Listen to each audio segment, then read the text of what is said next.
Welcome back to Murder in the Black. It is your host, Steph. And it's MD.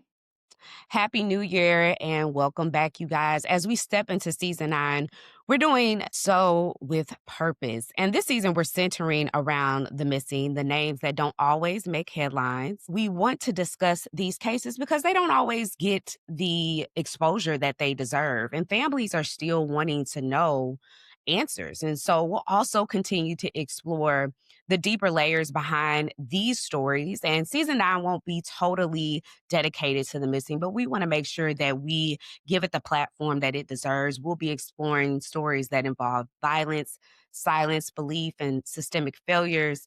And also just doing what we love here on Murder in the Black, which is bringing a platform to everyone who deserves to have their story told. So this season isn't about shock. It's about memory, accountability, and making sure that people aren't forgotten. So welcome to season 9, guys. Let's begin. Welcome. And I just want to say, Steph, before we dive in, that I'm happy to be back. I know I've been missing, been MIA, and I'm happy to be back here on Murder in the Black and to kick off season 9. Grab your coffee if it's the morning, your lemonade if it's the afternoon, or your wine if it's the evening. But either way, let's get into it.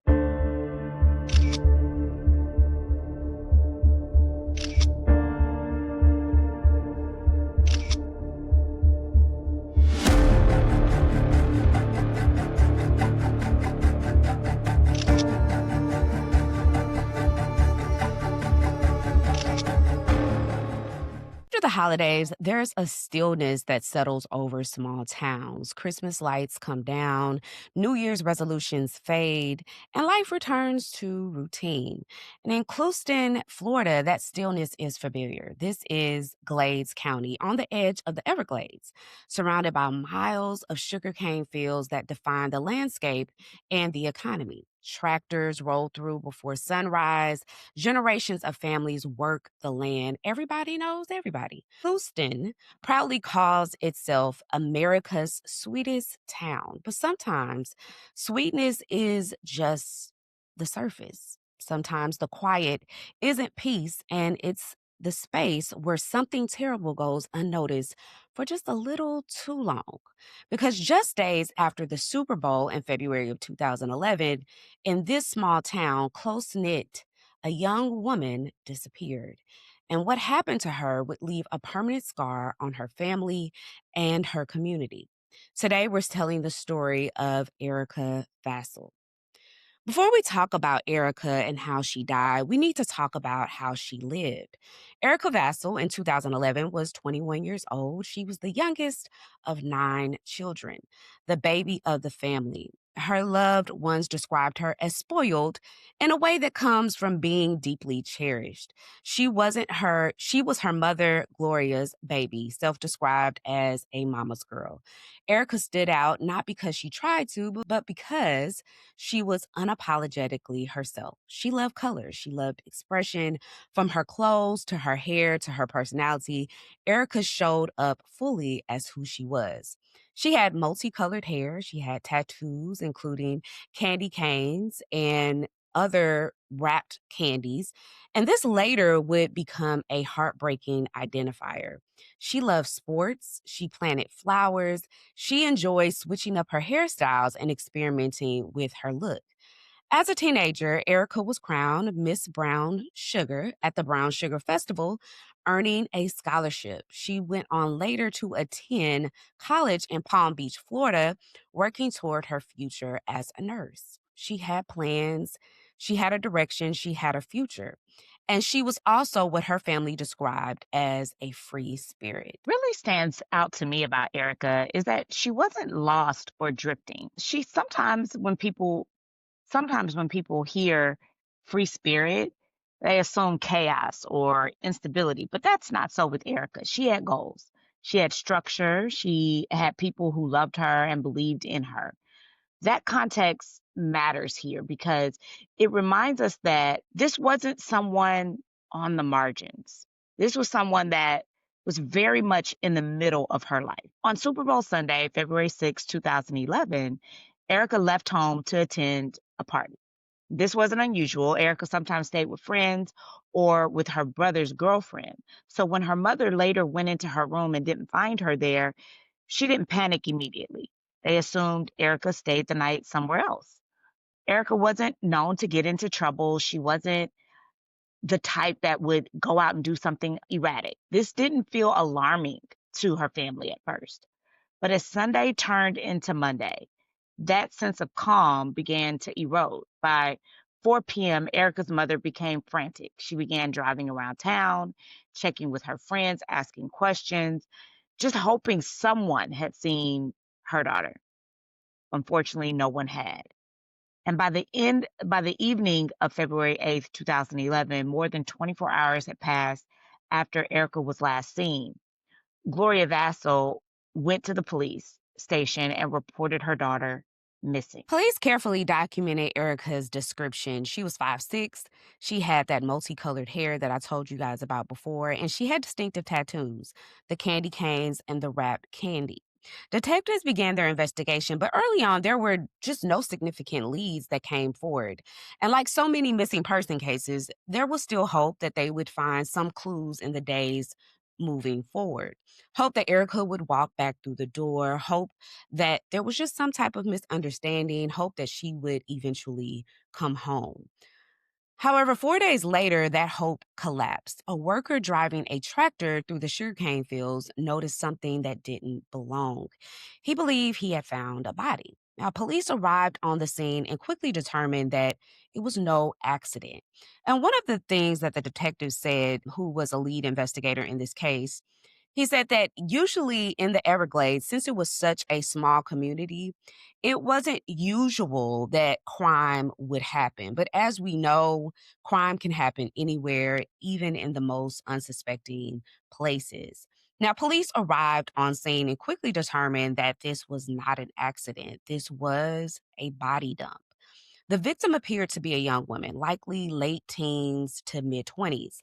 At the moment, investigators did not have a confirmed cause of death, but the injuries told a story. The woman had severe facial trauma. There were lacerations and there were tire impressions on her face moving in two different directions. So, this implied that she was ran over and that it wasn't a traffic accident. Investigators immediately believed that this was a homicide, but they had to confirm this obviously through the autopsy. They also noticed small dots on her shoulder. And at first, they wondered if this was bite marks. She was in a sugarcane field, and so had an insect bit her, but it didn't look quite right. And then they noticed the tattoos, the candy canes, wrapped candy. Local agencies immediately were contacted, and detectives were given a name, Erica Vassel. What's haunting about this is where her body was found. Sugarcane fields are everywhere in Clewiston. They're part of daily life. But when a body is found there, the familiar becomes frightening. It changes how people see their town, their routines, and even the land itself. Erica's mother, Gloria, had just come home from church when police arrived, and they told their daughter that they found her dead. Erica was the youngest of 9 children, and the loss devastated the family. The autopsy results. It revealed devastating details and honestly a very sinister death. X-rays showed that Erica had been shot several times with shot shell ammunition. Now, this is a very country way of describing it, but it's essentially commonly referred to in the country as a snake shot or a rat shot. Instead of a single bullet, this ammunition releases tiny BBs encased in blue plastic, which explain the small holes on her shoulders that once looked like insect bites. Now, there was also a tool mark on Erica's forehead consistent with the front sight of a pistol, and that meant that Erica had been beaten severely, so much that it imprinted on her forehead. But Erica had been shot. Erica had been beaten, blunt force trauma. But ultimately, what killed Erica was none of those things. It was that her pelvis had been crushed. Because you remember, I told you she had been ran over several different times. And so it crushed her pelvis. And doctors believe that with injuries such as your pelvis being crushed, you likely can survive those injuries. And she was basically dying out in that field for several days with no one to help her. I have a question. As you guys know, I love to ask you questions to interact with you. How do you process knowing someone survived that long, knowing they suffered and still had no way out? And I think for me, that's daunting to even think of, because to know that had she just had somebody who found her, even if the perpetrator would have just put her in a place where she would be found, that she would have possibly survived, just sits with you a little bit different, like in comparison if somebody was shot in the head and they immediately died, right? There was just no hope that they would be able to survive that fatal injury. But knowing that she could have survived puts a different slant on this case.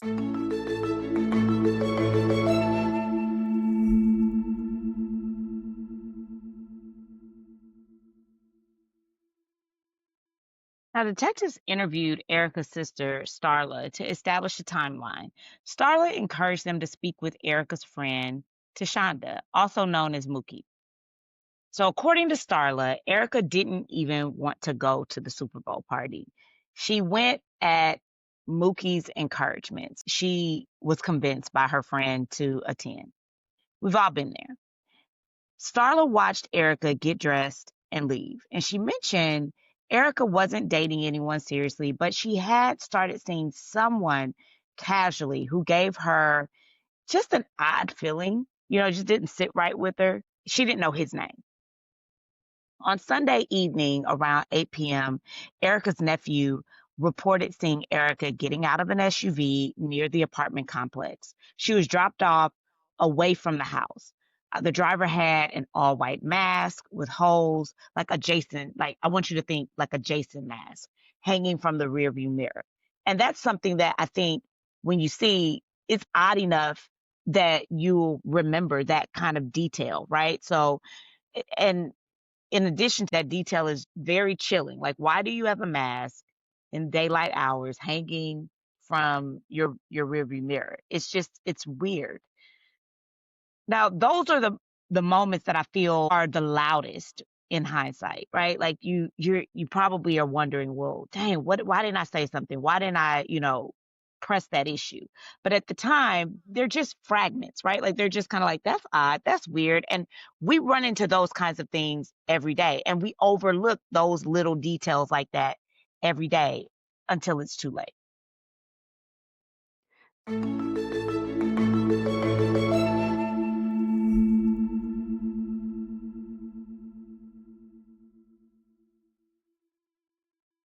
Tashonda told detectives that while they were saying goodbye, Erica received a phone call. A man asked if they were still meeting, and they agreed to meet at their usual spot. Erica didn't say where or who she was going to see, so really Tashonda didn't have any real details to give the police other than it was a male voice. But she did say that it might have been an ex of Erica's that she didn't really get along with, nor did she want Erica around. His name was Lance Miller, and they had a violent relationship. Now, detectives take this information, and one of the first things they do, if you aren't familiar, if they get a name, they're going to do a criminal background search. They're going to try to dig into who this person was, especially because Tashonda already said, hey, they had a violent history. Well, they found out that Lance had recently moved to New York a year earlier to get away from Erica because that's how hostile it had been in their relationship, because he had been arrested for domestic violence dealing with Erica twice. But he had recently moved back to Florida, and now he was looking like a possible suspect in this crime. Now, detectives issued an emergency order for Erica's phone records because this tip that Erica was going to meet somebody was a hot tip. They had to figure it out. But only the last 24-hour records were available. And when you look back at that, that means nothing because anybody could have called her phone on February 8th. And so that really didn't help. And so they would have to wait 2 weeks to get back the full phone records. 7 days after Erica's murder, Starla, her sister, believes she found a clue. Now, what you'll find out is that Starla, Erica's sister, really came in clutch in this case because she wasn't just waiting for the detectives to do their job, although in this case, the detectives were doing an excellent job. She actually was driving around town to figure out if she could find the truck or the vehicle that had this Jason mask. And she did. Eventually, detectives got a tip from Starla on where they could track down this vehicle. They had the police in that county run surveillance on this vehicle until they could figure out who this vehicle belonged to. And the vehicle belonged to Lamarcus Knight, a man who worked in the sugar fields, the same fields where Erica was found. Now, Lamarcus admitted he and Erica had gone out a couple of times, but denied that it was anything serious. And of course, when they asked him where he was on the night of the Super Bowl, he claimed he was working a double shift. And they were like, "Oh, you were working a double shift in the sugarcane fields?" And he said, "No, actually, I work in the offices at the sugarcane field." They challenged him on why he had this Jason mask hanging up in his car. Like, "Are you fascinated with serial killers?" And he said, "Well, I mean, I just like scary movies. Like, there's really not much to it. Might be a little weird to you, but normal to me." Now, his alibi was checked and it held out. He worked from 8 o'clock on Sunday to noon on Monday of the next day. So Lamarcus was eventually ruled out as a suspect. Detectives did talk to Lance, and they found Lance at a hotel. And they asked Lance what he was doing on the day of the Super Bowl. And Lance said that he was out with friends, but he came back and passed out at his hotel room. They had really no way of substantiating his alibi because outside of him going and watching the Super Bowl with some friends, he went back home by himself. They began to talk to him a little bit more about his relationship with Erica, and he was very standoffish, not forthright. And they felt like they needed to speak with him down at the police station because they wanted to do a polygraph. Well, one of the first things that he said when they asked is, "Well, I'll do a polygraph, but I need to talk to my lawyer first." So because they didn't have enough evidence and Lance seemed to be their person, maybe just because of his history, they couldn't really go anywhere. They couldn't force him to come down to the police station and take a polygraph test. And so that lead was also a dead end. Another tip did come in, and it came in from the county jail. Johnny Morrison, on probation for armed robbery, told a deputy that he had information about Erica's death.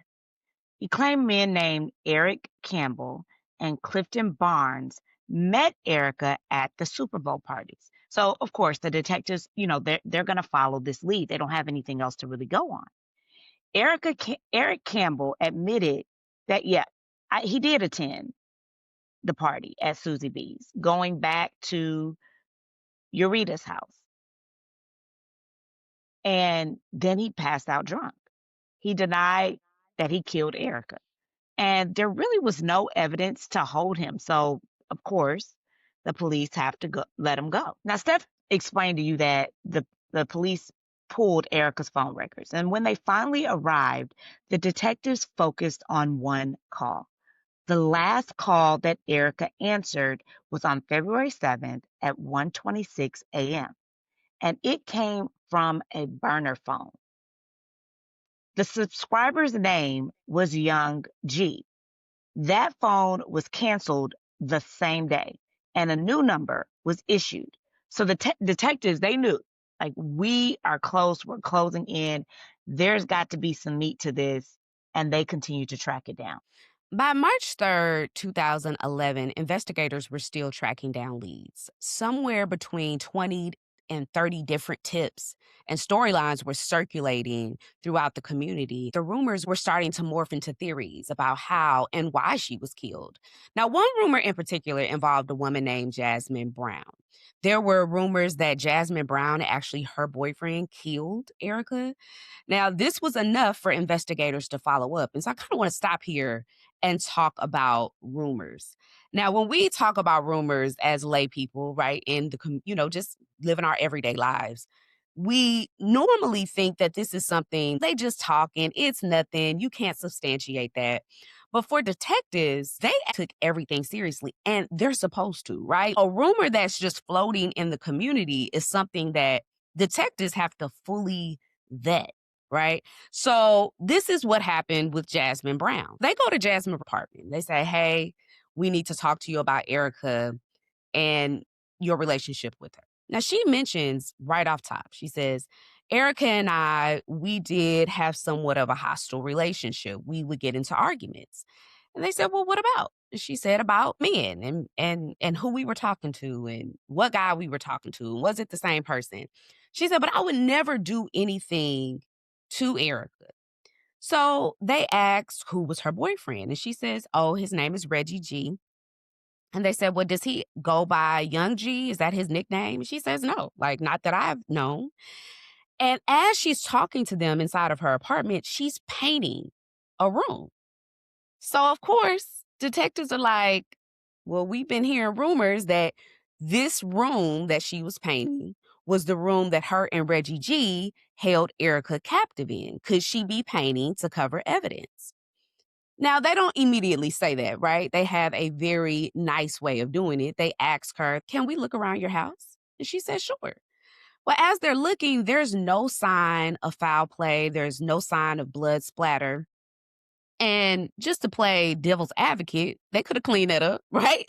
But there was really no evidence that they found that substantiated this story that Jasmine and Reggie G had committed this murder. And as a matter of fact, Reggie G was actually on the Everglades on a boat ride at the time. So they couldn't speak to him either. And during the Super Bowl, her and Reggie G were together. They were each other's alibi. So they had to keep going because, as far as they could tell, there was nothing to substantiate this rumor.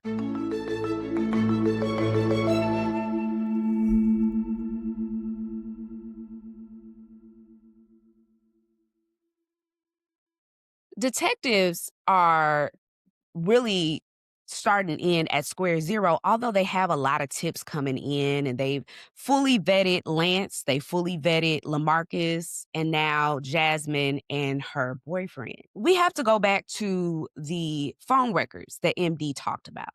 They had to wait for those phone records to come in, and it took some time. And they were able to track down the phone records once they came in. They analyzed them based on Erica's phone records that they had, and they found some common numbers within Young G's phone records and Erica's. And they were able to pin down one number in particular, and they tracked this phone number down to Erica's neighbor's house, which was across the street from where Erica lived with her mother. They go and they talk to Patricia Wilson. And they ask her, hey, are you familiar with Young G's phone number? And she says, no, not off the top of my head. I don't know who that phone number belongs to. And it just so happens that Patricia Wilson's daughter, Serena, was sitting on the couch when police were there. And so they asked Serena, hey, Serena, do you know this number? And Serena says, no. But we all know when somebody has a facial expression that gives away something that they may not be saying with their mouths.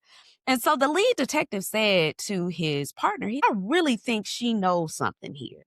But they couldn't definitively say what.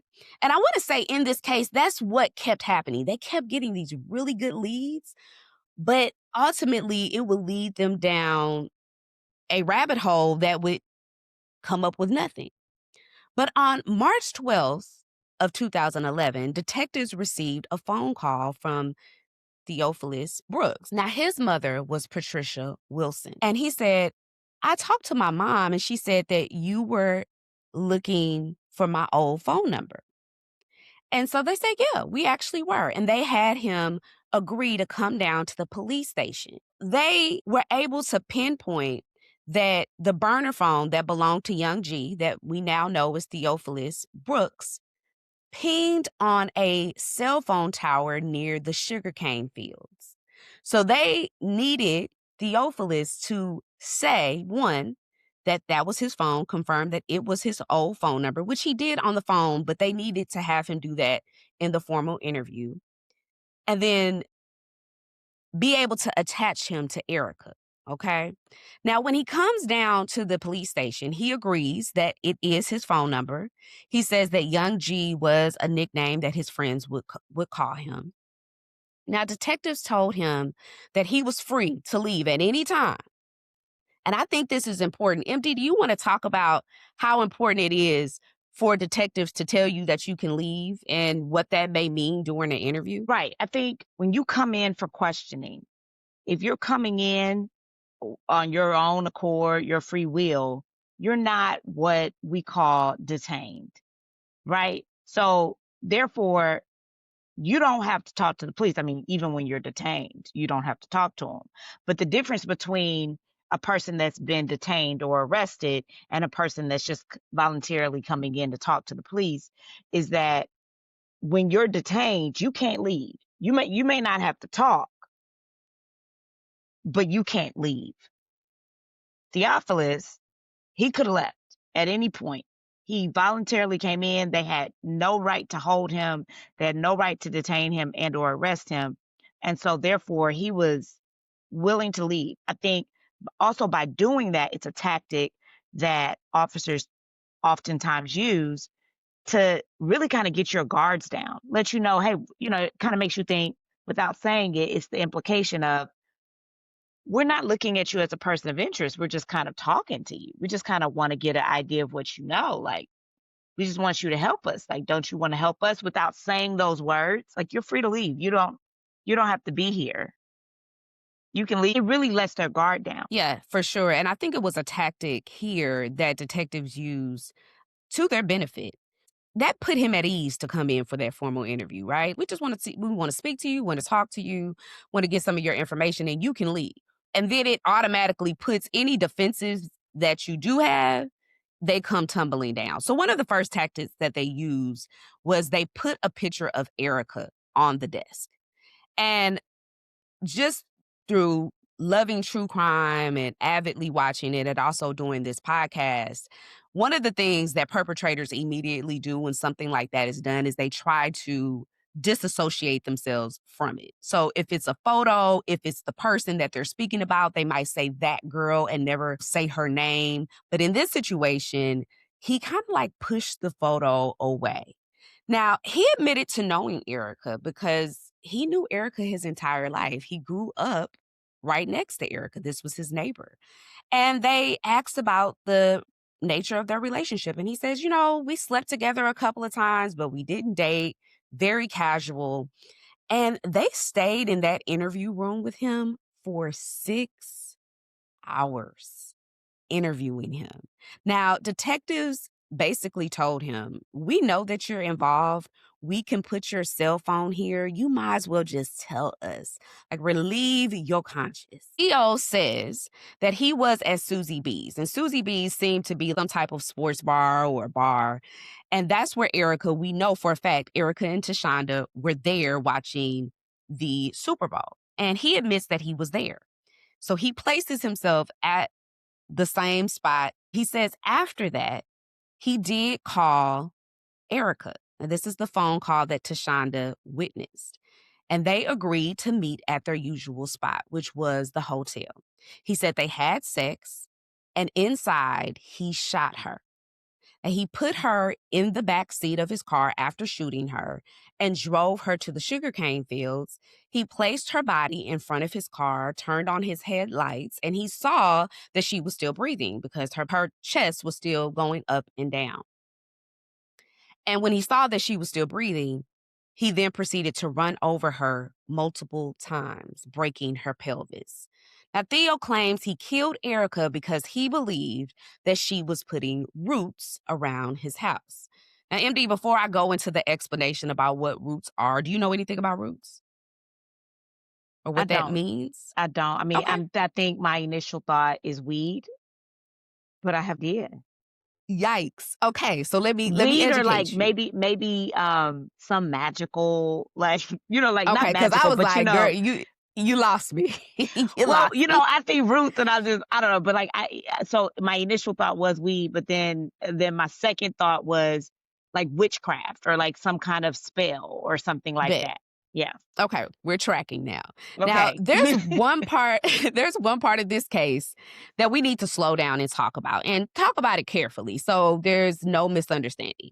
Because I think there's a lot of misunderstanding when we talk about roots. So, Theophilus Brooks claimed that he killed Erica because he believed she was putting roots around his house. And that statement on its own raises a lot of questions. So, let's talk about what roots actually are. Roots sometimes can refer to root work. It's a spiritual practice with deep ties to African and Caribbean traditions. It pertains to America's South. Think New Orleans, right? But it's also very pertinent in Florida, which is also the South. Now, it's often associated with hoodoo or folk spirituality, practices that historically focused on protection, healing, love, and intention, especially within communities that had limited access to institutional power or safety. At its core, root work is not just about violence, although it's in there, right? Like you got to be honest. And it's not solely about harming others. And it's not just about justifying cruelty. In many traditions, roots are symbolic. It's tied to herbs, prayers, rituals, or objects meant to protect someone, bring peace, or influence outcomes emotionally or spiritually. Like many belief systems, it relies heavily on faith, interpretation, and personal meaning. But here's where distinction matters. There is no evidence, none, that Erica practiced root work. And that's important because you just throw something out there like that. And then you also heard earlier in our case that she liked to plant flowers. You might want to run with that and make it be something super salacious. But according to her family, this belief was completely unfounded. There was no curse, no spell, no ritual directed at Theo Brooks. What did exist was his belief or fear that she had done something to him. And he mixed that in with maybe something he believed, or maybe he believed she had done to justify him killing her. My question is then, how did he even like this is my first time ever even hearing about root work, right? And I'm not saying that it's not common, but it makes me think, was he involved in root work? Like was he in that practice and that's why he felt like maybe she was doing it because he was doing, or not that he was doing it, but that he practiced that? Yeah, there's no evidence that has came out that would infer that he practiced it or he was involved with it. His only explanation to why he killed her was because she was putting roots around his house and suggested that it was a curse against a love spell against him or a curse on his family. Got it. But there's nothing that confirms that he was involved, and her family outright denies that she was ever involved in anything like that. How do you protect yourself from someone else's belief system when it turns into their imagined enemy? Because the truth is that we don't really know what happened inside that hotel room, right? And I think it's important to know that because we often are looking for, why did this happen? Why did this man do this? But the reality is that we don't know. And he's providing this explanation that seems to come out of left field. Like if he was involved in voodoo, that would make sense, right? If she was involved in it, it would make sense. But because there's nothing to prove this and we only have his story, it really murks the waters here, right? But what's really important and where we should spend our time focusing is he chose to take her life. And he chose to take it different times when he shot her, when he ran over her, when he left her out there for dead.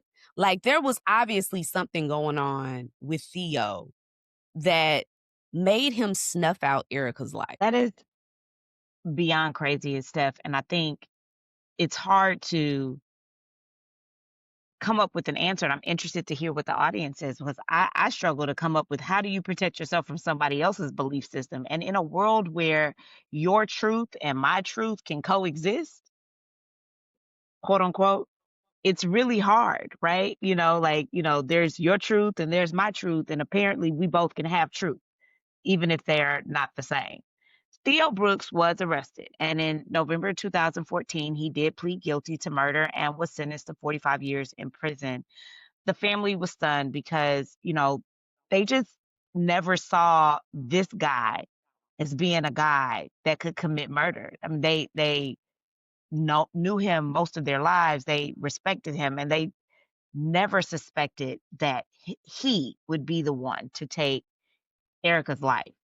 Starla and Gloria thanked detectives for their dedication, and they really did, as Steph has described so thoroughly throughout this case, have dedication to solving this crime. I mean, they tracked down every lead, they followed it to its conclusion, and this was a case where family and law enforcement worked hand in hand and worked together. I mean, even though it's a bittersweet ending, because Erica's life was taken for no reason, it's inspiring to see that law enforcement and civilians can work well together. Remembering Erica means remembering her joy, her color, her future, not just the violence that ended her life. Erica Vassel deserved to come home. And in this sweet town, her story reminds us that even the quietest places hold the loudest truth. Takeaway, MD, do you have any reflection that you want to share about this very sad case?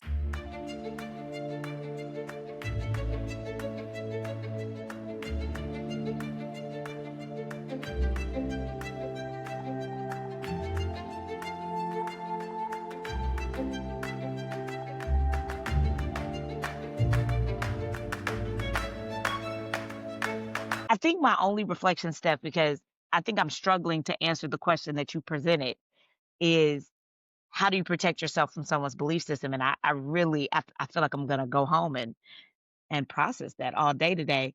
But I think my big takeaway is that there's positivity. Oftentimes we focus on how, or I don't want to say we focus, but in a lot of the crime cases that we cover, we see a lot of detectives not doing their due diligence, not tracking down the leads, not following the evidence in the way that they should, or just not being thorough.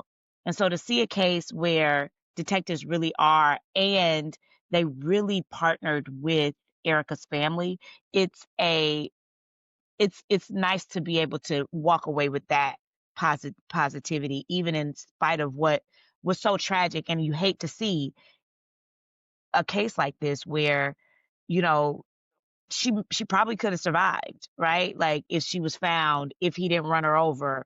But to be able to have something come out of this, or to be able to see a positive in a case like this, is it's nice. So that's my only takeaway. Okay. America's Sweetest Town. It's a name that comes from the sugarcane fields, from hard work, from generation of families who wake up early and know each other by face and name. It's a town shaped by routine, by familiarity, by the belief that if something were wrong, someone would notice. And that's the part that stays with me. Because Erica didn't disappear in a place where no one was looking. She disappeared in a place where everyone thought they were. She vanished in her own community, surrounded by people who knew her, who watched her grow up, who recognized her tattoos and her style and her spirit. And yet, she still slipped through a space where trust lived quietly and unchecked. There's something uniquely painful about cases like this, not because they happen in small towns, but because small towns often believe tragedy belongs somewhere else. That was one of the hallmarks of one of the detectives said when they found Erica's body. There's no way this could happen in the Everglades. It's supposed to happen somewhere louder in a big city, somewhere more dangerous, somewhere unfamiliar. But Erica's story reminds us that danger doesn't always announce itself. It's living across the street. This was someone who she grew up with, someone the family never saw coming. Because if you remember, Starla, Erica's sister, who was always looking around every corner, was looking for Lance to be the suspect, looking for the guy with the mask in the car to be the suspect. It was always someone else.